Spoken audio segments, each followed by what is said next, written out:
बिस्मिल्लाहिर्रहमानिर्रहीम, अस्सलाम वालेकुम नाज़रीन, सुनो पॉडकास्ट में खुशामदीद। मैं हूं यासिर रशीद। नाज़रीन, मौजूदा सूरत हाल ये दिखाई देती है कि एक तरफ डोनाल्ड ट्रंप की तरफ से जो पैगाम है वो ये है कि अगर मुआहिदा नहीं होता तो फिर जंग जो है वो शुरू होगी। आज रात इस जंगबंदी का आखिरी दिन है और आज रात 12 बजे ये 15 रोज़ा जो जंगबंदी थी इसका इख्तिताम हो जाएगा। लेकिन इस पूरी सूरत हाल के अंदर वो जो हमने पूरी दुनिया के अंदर राबिते रखे, जो हमने दौड़ लगाई, जो हमने अमन की आशा चलाने की कोशिश की और उसको जलाने के साथ साथ जो अतराफ से फूंकें आ रही थी उनसे भी बचाया, तो इस ज़मन के अंदर हम जिस जगह के ऊपर मौजूद हैं, जिस सतह के ऊपर मौजूद हैं, क्या हमारी ये तमाम तर रियाजत रायगा जाएगी? ये दिखाई नहीं दे रहा। इम्कानात रोशन है कि डेलीगेशंस जो हैं वो इस्लामाबाद के अंदर आएंगे, यहां पर आके बातचीत होगी। लेकिन इस सारे मंजरनामे में जो एक बुनियादी उनसर दिखाई देता है वो ईरानी जहाज के ऊपर अमरीकी कब्जे के हवाले से है। ईरानी ये कहते हैं कि अगर आप हमारे तजारती जहाज को अपने कब्जे में लेंगे तो यह बहरी कज़ाकी के मुतरादिफ है। आप जो अहदाफ इस जंग के अंदर नहीं हासिल कर सके, आप मुज़ाकरात के दिनों में अगर वो इस तरीके से हासिल करना चाहते हैं तो फिर इस बात के ऊपर कोई मुज़ाकरात नहीं होंगे, कोई डेलीगेशन नहीं आएगा, कोई बैठ के बातचीत नहीं होगी।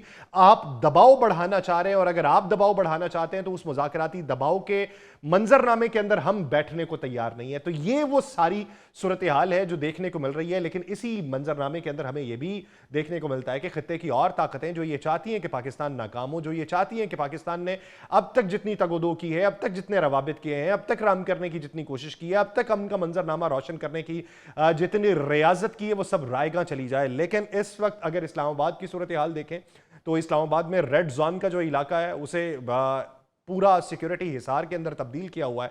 इत्तलात बैनुल-अक़वामी जो जरीदे हैं वो ये रिपोर्ट कर रहे हैं कि जो जेडी वैंस हैं वो कुछ ही देर बाद अमेरिका से रवाना होंगे। तो ये मुमकिनात में से दिखाई नहीं देता कि अमेरिकी वफ़द जो है वो इस्लामाबाद में आके बैठ जाए और ईरानी वफ़द जो है वो इस्लामाबाद में ना आए।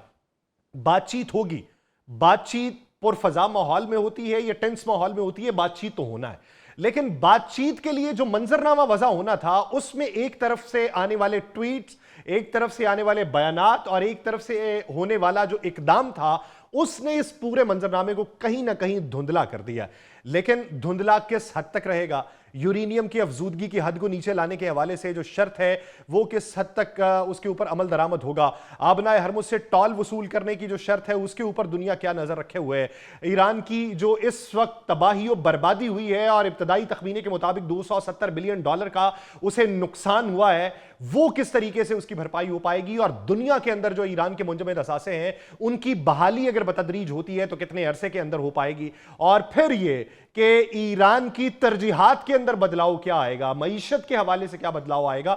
और बिलखुसूस एक अहम नुक्ता यह है कि 2015 में होने वाले मुआहिदे से 2026 में होने वाला यह जो मुआहिदा है यह किस हद तक मुख्तलिफ होगा, पुरफजा माहौल किस हद तक फराहम किया जाएगा? और इस बात की एश्योरिटी क्या होगी कि फिर से कोई नया सदर आए और जिस तरीके से 2018 में डोनाल्ड ट्रंप आए थे और एक एग्जीक्यूटिव ऑर्डर के जरिए वो उस मुआहिदे से बाहर निकल गए थे, ऐसा मंजरनामा मुस्तकबिल के अंदर नहीं होगा। तो इस पूरे मंजरनामे का इहाता करेंगे। हमारे साथ मौजूद हैं ईरान से वो तज्जियाकार, वो शख्सियत के जो बड़े इस मंजरनामे पे मुदब्बराना राय भी रखती हैं, उनकी बहुत गहरी नज़र है और जितने भी अल्फाज हैं वो बड़े नपे तुले और सोच समझ के मुतरादिफ होते हैं। जज्बातियत का वहाँ पे सहारा नहीं लिया जाता, अक्ली जो शऊर है उसका मुजाहरा बहुत ज़्यादा होता है। मेरी पसंदीदा शख्सियत भी है मुर्तज़ा नगरी साहब। नगरी साहब, बहुत शुक्रिया आपके वक्त का, आपने पॉडकास्ट के लिए वक्त दिया। मेरा सबसे पहला सवाल ये कि इस वक्त जो बेयकीनी के बादल छाए हुए हैं इनके पीछे असल वजूहात क्या हैं और ये बेयकीनी के बादल छटने के कब तक के इम्कानात हैं? बहुत शुक्रिया यासिर साहब, आपने शामिल गुफ्तगू होने का मौका दिया। देखिए, एक पहलू जिस पर पाकिस्तान में ये किसी भी मीडिया आउटलेट के अंदर बात नहीं की जाती, वो पहलू ये है कि इन तमाम मुज़ाकरात का जो एक माहौल खुशगवार पाकिस्तान ने बनाया था, जिसकी कोशिश पाकिस्तान कर रहा है सुबह शाम तगोदो, यानी किसी दूसरे मुल्क के अंदर शायद इतना हौसला या हिम्मत नहीं होगी कि वो दुनिया के अमन के लिए इस कदर तगोदो करें, अभी तक जो चीजें देखने में आई हैं। लेकिन पाकिस्तान का इकदाम काबिल तहसीन। उसे खराब करने की कोशिश किसने की? उसे खराब करने की कोशिश ट्रंप ने की। यानी खुद मुज़ाकरात की मेज पर ईरान को लाने की दरखास्त भी की और फिर उस मुज़ाकरात की मेज को खराब करने की कोशिश भी की। इंतहाई यानी जाहिलाना ट्वीट्स, और ये जो ईरान की जो आपने देखा कि एक जो किश्ती इन्होंने तिजारती किश्ती जो रोकी है। अच्छा, ये जो ट्वीट्स करते हैं ना, इनके पीछे देखिए, दो एहतिमालात रखिएगा हमेशा। इसको लोग अमूमन समझते नहीं है या बयान नहीं करते हैं। पहला एहतमाल ये है कि अभी तक ट्रंप को और नेतन्याहू को ये ख्वाब आते हैं कि ईरान के अंदर हम सोसाइटी को डिवाइड कर सकते हैं, हम्म। और डिवाइड करने के बाद ईरान की जो मौजूदा जो लीडरशिप है या मौजूदा जो निज़ाम है जिनके हाथों में, उनके ऊपर हम प्रेशर बढ़ा सकते हैं।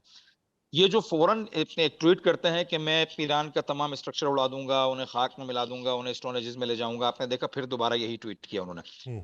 उसकी बुनियादी वजह समझने की जरूरत है। वो ईरान को धमकी नहीं दे रहे होते, वो ईरानी अवाम के हौसले को कम करने की कोशिश कर रहे होते हैं, और जो अमेरिका ने और इसराइल ने फंडेड लोग ईरान के अंदर रखे हुए हैं, उनकी कोशिश ये होती है कि किसी तरह से उनका जत्था बाहर आए और वो शोर मचाए कि भाई हमें अपने स्ट्रक्चर से, हमें अपने मामलात से, हमें अपनी जो हमारे मुल्क के अंदर जो ये जो निज़ाम है एनर्जी का, हमें इससे मोहब्बत है, हमारी जिंदगियां इससे चल रही हैं, हम्म। हम बर्बाद होना नहीं चाहते, हम तबाह होना नहीं चाहते, लिहाजा आप जाइए टेबल टॉक्स पर बैठ के, जो टेबल पर बैठ के बात कीजिए, टॉक्स कीजिए, उसका कोई परमानेंट हल निकालिए। उसकी कोशिश ये है। अभी तक वो और नेतन्याहू इस ख्वाब में है कि ईरान के अंदर से कोई ऐसा दड़ा खड़ा होगा जो आवाज उठाएगा और ईरान के अंदर डिवाइड होगा माशरा। जब डिवाइड होगा तो फिर इस मौजूदा निजाम के ऊपर बोझ पड़ेगा, लोगों को ये दबाव में आएंगे, और फिर मुज़ाकरात के अंदर हम अपने इम्तियाजात या अपने बेनिफिट्स जो हमने जंग के जरिए हासिल नहीं किए, हम्म। वो हासिल कर लेंगे। ठीक एक है। ये वाला मुद्दा है। ठीक है। इस पहलू पर भी गौर करने की जरूरत है। ये इसीलिए ट्रंप आखिरी हद तक लगा रहता है कि कहीं ना कहीं से कोई ना कोई स्पेस ईरान के अंदर से निकल आए। लेकिन जब आप देखते हैं कोई स्पेस नहीं निकलता है, तो फिर ये जलालत के साथ फिर वो अपनी लाज रखते हुए, अपनी फेस सेविंग करते हुए कि हमें फला मुल्क ने कहा कि आप हाथ रोक लें, हमें फला ने कहा कि आप हाथ रोक लें, हम ईरानी अवाम की बेहतरी के लिए इस इकदाम से पीछे हट रहे हैं। फिर ऐसे बयानात का सहारा लेकर इस सारे सिनेरियो से बाहर निकलने की कोशिश की जाती है। हम्म। तो अभी तक मैं ये समझ रहा हूँ कि ये जो प्रेशर बढ़ाने की कोशिश की जा रही है, इसके पीछे दो ही टैक्टिक्स कारफरमा है। पहली ये है कि ईरानी अवाम को खतरनाक ट्वीट्स के जरिए, धमकियों के जरिए बाहर निकालना, हम्म। यानी और ईरानी सोसाइटी के अंदर दो धड़े बनाना, और उसके जरिए ईरानी निजाम के ऊपर प्रेशर डेवलप करना एक। और दूसरा यानी मुहासरे के जरिए किश्ती रोककर, फिशार बढ़ाकर, यानी बदमाशी को मजीद यानी इस सिलसिले के अंदर मुज़ाकरात की टेबल पर बदमाशी का उनसर भी शामिल करके कि हम जो जंग के जरिए हासिल नहीं कर सके वो यहाँ से हासिल करेंगे। अच्छा, ये दो मुर्तज़ा साहब आपने दो पहलू बताए। दोनों पहलू जायज़ हैं, दोनों पहलू एक मुख्तलिफ नज़रिया रखने वाले हैं और हक़ाइक़ के ऊपर मबनी है। मैं एक और पहलू की तरफ आपकी तवज्जो दिलाता हूँ, आप उसकी तायीद और तरदीद जो है वो करने का हक़ रखते हैं। एक पहलू ये है कि जंग मुसल्लत की गई ईरान के ऊपर, तो ईरान ने जो काउंटर नैरेटिव बनाया वो दुनिया को ये बताया कि हम मुज़ाकरात की मेज़ पे बैठे हुए थे, हमने बारहा इनसे बात करने की कोशिश की, लेकिन इन्होंने हमारी पीठ में छुरा घोंपा है। दुनिया ने उस नैरेटिव को बाय किया। दुनिया ने यह माना कि बिल्कुल सही है। मुज़ाकरात के लिए ईरान तैयार था, अमेरिका उसमें से हीले बहाने ढूंढ रहा था। अब की बार मुज़ाकरात से इनकार जो है वो ईरान कर रहा है, और इसी इसना में अगर अमेरिका ये नैरेटिव बनाना शुरू कर दे कि देखें हम तो अपने वफ्द को बार बार पाकिस्तान भेजने की बात कर रहे हैं, हम तो ये कह रहे हैं अगले 2 घंटे में रवाना हो जाएगा, ईरान अब की बार मुज़ाकरात पे नहीं आ रहा, अगर ये नैरेटिव बेचा गया और इसको किसी हद तक बाय किया गया तो फिर देखिए, आपका जो पहलू है वो बिल्कुल ठीक है, लेकिन ये इसलिए ज्यादा काबिल अमल नहीं है चूंकि मुज़ाकरात हमेशा पीस इन्वायरमेंट में किए जाते हैं, काम इन्वायरमेंट के अंदर किए जाते हैं, पुरअमन माहौल के अंदर मुज़ाकरात होते हैं। आप एक ऐसी कौम को जो आपसे मुकाबले के लेवल पर आकर खड़ी हुई, उन्होंने 40 दिन आपके साथ जंग लड़ी, वो तस्लीम नहीं हुए, उन्होंने सफेद झंडा नहीं लहराया, बल्कि उन्होंने मुकावमत को, उन्होंने रेजिस्टेंस की, फाइट की आपसे। आप जंग के जरिए कुछ भी हासिल नहीं कर सके, तो पूरी दुनिया ये जानती है कि अमेरिका को मुज़ाकरात पर आना था, अमेरिका की मजबूरी थी। डोनाल्ड ट्रंप को आगे इलेक्शन में फेस सेविंग चाहिए, उनका जो जितना वेपन था उसका 25%, उनका होलसेल वेपन का 25% खत्म हो गया। इस इलाके के अंदर उसको कोई मफाद हासिल नहीं हुआ, पूरी दुनिया के अंदर एनर्जी क्राइसिस आ गया, अमेरिका के अंदर एनर्जी क्राइसिस आ गया, मुख्तलिफ किस्म के क्राइसिस और पैदा हो रहे हैं। तो ये पूरी दुनिया जानती है कि मेज पर अमेरिका को ही आना था, और ये गुजारिश भी अमेरिका की ही थी आखिर में कि मुज़ाकरात के जरिए हमें इस दलदल से निकाला जाए। तो किसी और मुल्क ने तो अमेरिका की इस दलदल से निकलने के इस मामले को कबूल किया नहीं, क्योंकि वो जानते थे कि अमेरिका हमेशा धोखाधड़ी से काम लेता है। पाकिस्तान ने आगे बढ़कर इस खित्ते को आग से निकालने के लिए कोशिश की और जिम्मेदारी का मुजाहिरा किया। तो मैं नहीं समझता हूं कि आप किसी को बदमाशी देखें ना, ईरान तो पहले दिन से ये कह रहा है कि मुज़ाकरात होंगे विन विन की बुनियाद पे। अमेरिका ये चाहता है कि मुज़ाकरात ना हो, बल्कि जो मेरी ख्वाहिश है, ट्रंप उस बच्चे की तरह हो गया है कि जिसे डॉक्टर ने चॉकलेट खाने से मना किया है। लेकिन चॉकलेट की दुकान देखते ही वो बजिद हो जाता है कि मुझे ये चॉकलेट आप हर सूरत दिलाएं। अच्छा बच्चे अच्छा, की आदत है ना। मुर्जा भाई एक बात सुने। आपने कहा कि मुज़ाकरात होंगे विन विन पोजीशन के ऊपर। अब दुनिया को ये पता है कि दुनिया की सुपर पावर जिसकी फजाई ताकत थी, फजाई ताकत का इस्तारा था, उसका F-35 गिरा, F-15 गिरा, F-18 गिरा, A-10 गिरा, ब्लैक हॉक गिरे, उसका मिसाइल डिफेंस सिस्टम जो है वो सबूताज हुआ, और दुनिया के अंदर उसके ऊपर उसके इत्तेहादी इक्तफा करने पर आमादगी का इजहार नहीं कर रहे। वो टेबल पे बैठेगा तो उसके लिए विन विन सिचुएशन क्या है? उसके लिए तो फिर आखिरी पंच चाहिए था, और आखिरी पंच के तौर पे उसने तजारती जहाज पे कब्जा करके कहा देखें मेरी ताकत थी, मैं इनके जहाज पे कब्जा कर बैठा हूं। तो उसके लिए तो विन विन सिचुएशन ये होगी। यही मैं आपसे कह रहा हूँ ना। देखिए विन विन सिचुएशन क्या है, मैं आपको बताता हूँ। हम्म। इन्होंने सबसे पहले ईरान का मुहासरा किया और ईरान के अंदर कोशिश की कि हालात खराब करके कोई कू की सिचुएशन बना के वहां पर उनके निजाम को पलट दिया जाए। वो इनसे हासिल नहीं हुआ। यानी रिजीम चेंज की जो कोशिश थी वो बराह रास्त इनको हीले बहानों के जरिए हासिल नहीं हुई। हम्म। फिर इन्होंने ईरान के ऊपर हमला किया और नैरेटिव ये बनाया कि हम ईरान की जो रजीम है उसको चेंज कर देंगे। इनके अल्फाज आपकी खिदमत कर रहा हूँ। और उसके बाद जो है हम ईरानी अवाम को दुनिया के अंदर एक खुशगवार पुरसुकून माहौल देंगे, ईरानी अवाम तरक्की करेगी, ईरानी मामला जो है वो आगे बढ़ेंगे, इनकी जिंदगी इनका स्टैंडर्ड यूरोप की तरह हो जाएगा। हालांकि उनका स्टैंडर्ड पहले ही यूरोप की तरह है, बेशक उनकी करेंसी थोड़ी डिवैल्यू हुई है। हम्म। अच्छा, ये सारे मामला हल नहीं हुए। ईरान, फिर आपने देखा इन्होंने नैरेटिव भेजा कि मुझे ईरान का तेल चाहिए, मैं हर सूरत ईरान के तेल पे कब्जा करूंगा, ये सारा नैरेटिव बेचा गया। तो अब ये सारे मामला, रिजीम चेंज और ईरान को टुकड़े टुकड़े करना और ईरान के तेल का मामला, ये तो सब खत्म हो गए। अब इनके पास बेचने के लिए एक ही नैरेटिव है और वो है हम ईरान को कभी भी यूरेनियम यानी की इनरिचमेंट नहीं करने देंगे, हम हम्म। इनको एटम बम नहीं बनाने देंगे, हम इनको न्यूक्लियर पावर नहीं बनने देंगे। ये एक नैरेटिव है। इसके ऊपर भी ईरान पिछले मुज़ाकरात में भी बात कर चुका था कि हम इनरिचमेंट लेवल को नीचे लेकर आएंगे और जो इनरिच्ड यूरेनियम है हम उस हद तक एक सालिस स्टेट के पास रखवा देंगे कि जिस हद तक आज जाने के बाद आपको यकीन हो जाए कि हम इससे कोई न्यूक्लियर वेपन्स नहीं बना सकते हैं। ये तो हम्म। बात हो चुकी थी। ठीक। अच्छा, घूम फिर के 40 रोजा जंग के बाद, अपनी जलालत के बाद, फिर इन्होंने इसी नुक्ते पे आना है और ईरान से फाइनली डील यही होगी। आप ये देख लीजिएगा कि हम ईरान को हमने रोक दिया 5 साल के लिए, 8 साल के लिए, 10 साल के लिए, या XYZ जो उनके मुआहदे होंगे, हम्म। और हम ईरान को अब एटम बम नहीं बनाने देंगे। IAEA जिसकी तस्दीक कर रही है कि ना ईरान एटम बम बनाने वाला था, ना ईरान के पास कोई ऐसा सिलसिला था, ना करीबुल वकूअ कोई ऐसी बात होने वाली थी, जिसकी IAEA तस्दीक कर रही है। अब आखिर में इनके पास एक हल रह गया अच्छा, कि ये कहेंगे कि हम एक चीज फिर मुर्जा भाई और बताइए। IAEA को आप उसकी तस्दीक दुनिया को बताते हैं, लेकिन ईरान का बड़ा तबका ये मानता है कि राफेल ग्रोसी जो हैं वो अमेरिका और इसराइल के मुखबर थे। उन्होंने बाकायदा तौर पे आपकी तमाम साइट्स जो थी जिनके ऊपर हमले हुए हैं उसकी तमाम तर मालूमात उन्हें फराहम की हैं। एक तरफ ईरान ये क्लेम करता है कि मुखबरी के तौर के ऊपर तमाम तर जो अंदरूनी मामलात थे वो अमेरिका और इसराइल के सामने रखे, दूसरी तरफ उनकी तस्दीक की भी बात करता है। तो ये दोहरा मायार अगर बैनुल अक़वामी तवानाई जौहरी तवानाई एजेंसी का है तो फिर उसके कौन से मायार को माना जाएगा? यही यही सबसे बड़ी बात है ना। देखें, जिस मुखबर ने उन्हें ये इत्तला दी कि ईरान चंद दिनों के अंदर जो है वो एटॉमिक वेपन्स हासिल करने वाला है या न्यूक्लियर पावर बनने वाला है, हम्म। वही ग्रोसी मुनाफिक जब उसने देखा कि ये काम अब हल होने वाला नहीं है और ईरान से जो काम बदमाशी के जरिए हम निकलवा सकते थे वो हुआ नहीं, अब खुद अमेरिका जो इस सारे प्रोसेस का सरबराह था इसराइल के साथ मिलकर, वो खुद अमेरिका इस स्टेज पे आ गया कि उसे मुज़ाकरात की पेशकश करनी पड़ रही है। तो अब अमेरिका को कोई तो बहाना चाहिए ना जहां से वो फेस सेविंग करके निकले। तो अब वो ग्रोसी के जरिए ये ऐलानात करवा रहे हैं कि ईरान जो है वो करीबुल वकूअ अमेरिका के लिए कोई थ्रेट नहीं था, ना ही कोई ईरान न्यूक्लियर वेपन बनाने की पोजीशन में है, बल्कि सालों का अरसा लगेगा अगर ईरान ने ये कोशिश भी की। तो मैं ये समझता हूं कि ये जो सारा सिनेरियो आप देख रहे हैं, एक दिन बयान का बदल जाना, दूसरे दिन जो है वो एक कैफियत का बदल जाना, तीसरे दिन जो है वो माहौल का बदल जाना, ये सारी चीजें इस बात की तरफ इशारा कर रही हैं कि मुज़ाकरात हतमन होंगे।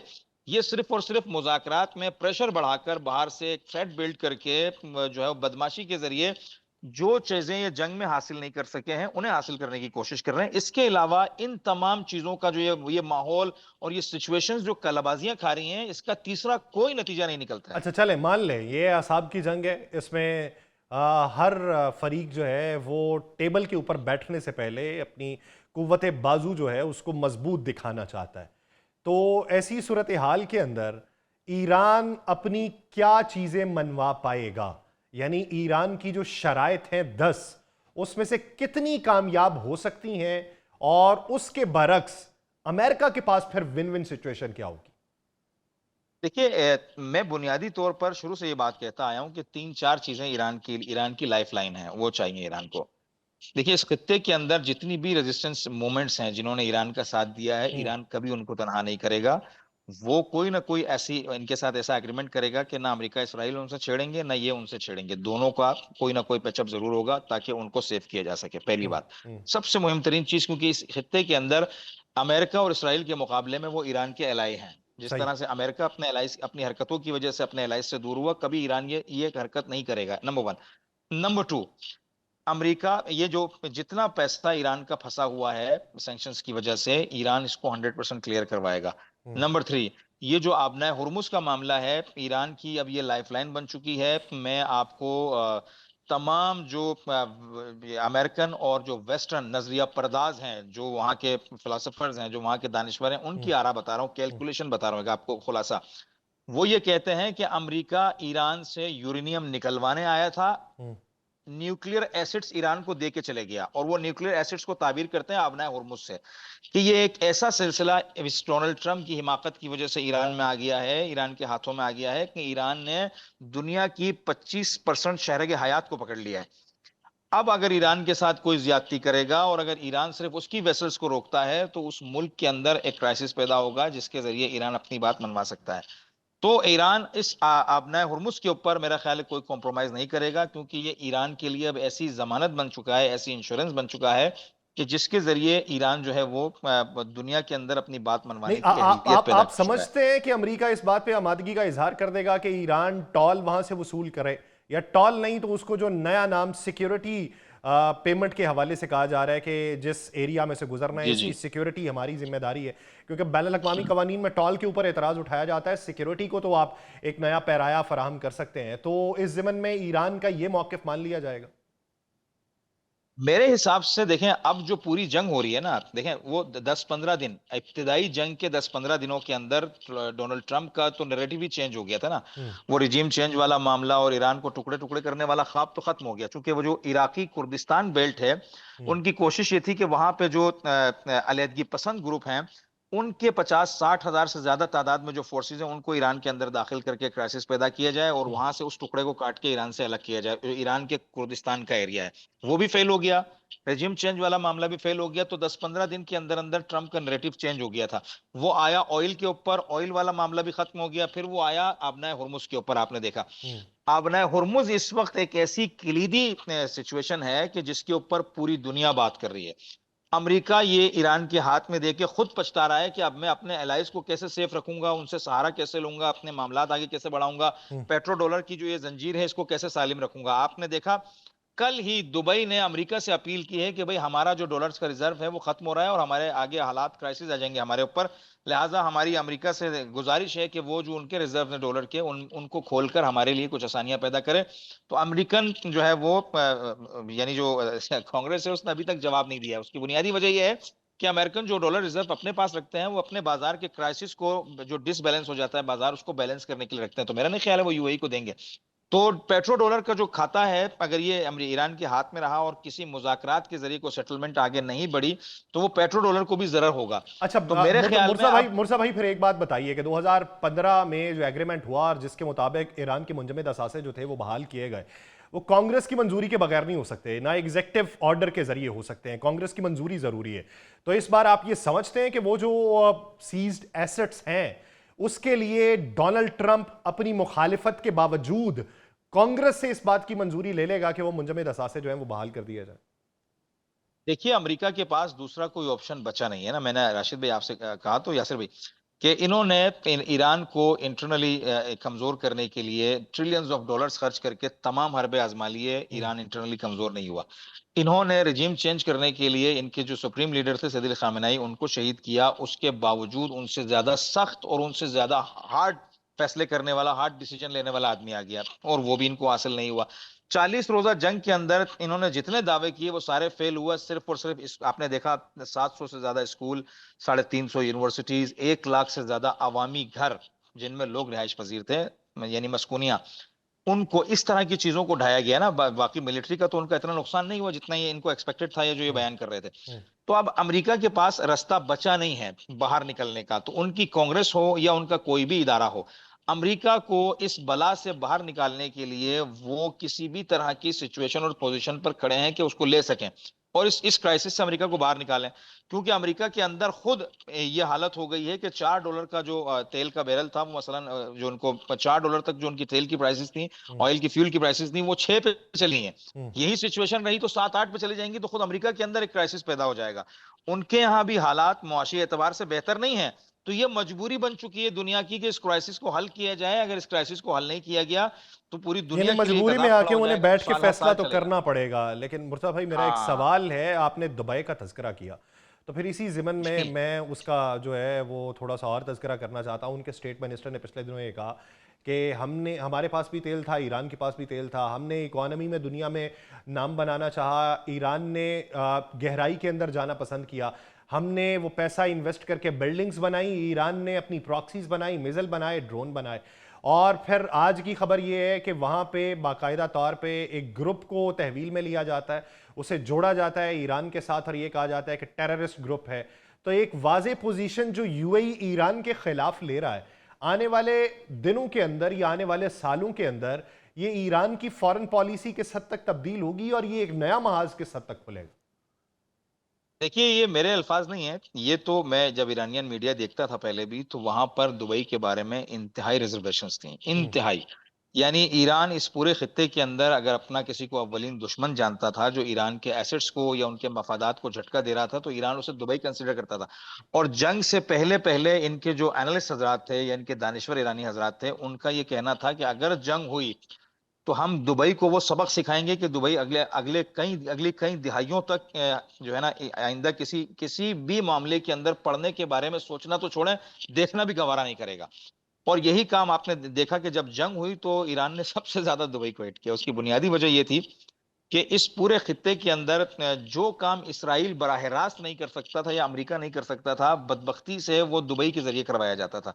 और आपने देखा कि सऊदी अरब के साथ दुबई का क्राइसिस, आपने देखा सूडान के अंदर मामला, ताकि वो जो उस तरफ बाबुल मंदब का जो दूसरा साइड है, एक साइड तो यमन को लगती है, वो जो दूसरी साइड है उस तरफ से मसलन सूडान को क्लियर करवा के वो इलाका इसराइल के हवाले किया जाए और वहां से यमनियों के ऊपर अटैक किया जाए। यानी इतनी बड़ी प्लानिंग कि आप इसराइल के लिए और अमेरिका के लिए सब कुछ करने के लिए आमादा हैं। आप अपने खित्ते के जो बरादर ममालिक हैं, जो अरब ममालिक हैं, सऊदी अरब हो गया, यमन हो गया, सूडान खुद अरब मुल्क है, भले अफ्रीका की रेंज में आता हो, ये तमाम चीजें दुबई कर रहा था। और वो तकरीबन इसराइल का एक सूबा बन चुका था, अनडिक्लेयर्ड सूबा बन चुका था। ये बात मैं नहीं कह रहा हूं, ये दुनिया के तमाम जो है वो अहले इल्म हजरात इस बात को जानते हैं, और ये ईरानी जो यहाँ के दानिश्वर हैं वो इस बात को क्लेम करते हैं, और इनकी मिलिट्री भी इस बात से बखूबी वाकिफ थी। और फिर ऐसे आर्टिकल्स मौजूद हैं कि जिनके जिनके जरिए ये साबित होता है कि पाकिस्तान में जो बलूचिस्तान के अंदर जो मामलात हो रहे हैं या जो दहशतगर्दी के दूसरे मामलात हो रहे हैं, उसके अंदर भी कुछ ऐसे आसार हैं कि जिसमें दुबई का हाथ साबित होता है। तो ये सारी चीजें मिल मिला के आप अभी भी देखें, ईरान के खिलाफ दुबई चाइना गया, चाइना से इन्होंने रिक्वेस्ट की कि अभी हमारे साथ तो आप इसी बुनियाद के ऊपर तो हालात जो हैं वो खित्ते में एक अनरेस्ट और केओस का मंजरनामा रखे हुए हैं। मेरा एक आखिरी सवाल मुर्तज़ा साहब, वो ये कि आप क्या समझते हैं कि 2015 की निस्बत 2026 वाला मुआहिदा किस हद तक साख्त या फिर ईरान के लिए फ़वाइद के हवाले से मुख्तलिफ होगा? देखिए, एक जुमले में मैं इसको कंक्लूड कर देता हूं। हम्म। 2015 से लेकर इस जंग से पहले तक हम्म। जब भी मुआहिदा होता था, अमेरिका अपनी लिस्ट आगे रखता था, ईरान बेचारा उसकी जुज़इयात तय करता था कि आप इसमें से हमें ये दें, ये दें, ये करवा दें, ये कर लें, इतना ले लें, इतने पे आ जाएं। ठीक है। 2026 में सिचुएशन ये है कि ईरान अपनी लिस्ट पेश कर रहा है और अमेरिका जुजियात तय करवा रहा है ईरान से, नहीं इसमें से इतना हमें दे दो, इसमें से इतना हमें दे दो, ये यहां होना चाहिए, इसमें ठीक। थोड़ा हमारा हिस्सा बढ़ा दो। हम्म। तो कामिलन बरअक्स है। तो हम्म। मुझे लगता है कि 100% आप नहीं कह सकते हैं किसी भी हम्म। मामले में, हम्म। लेकिन ईरान अपने जो जरूरी मफादात हैं हम्म। उनको जरूर प्रोटेक्ट करेगा। ईरान अपने ज़रूरी मफादात को ज़रूर प्रोटेक्ट करेगा और 40 रोज़ा जंग में जो इस्तकामत, मकाफमत और मज़ाहमत दिखाई गई है उसका इस्तारा बुलंद रखा जाएगा। बहुत शुक्रिया मुर्तज़ा नगरी साहब इस हवाले से अपना वक्त देने के लिए। नाज़रीन, पॉडकास्ट का वक्त ख़त्म हो जाता है, मुझे दीजिए इजाज़त। आपसे मुलाकात और एपिसोड में अपना बहुत सा ख्याल रखिएगा। अल्लाह निगहबान।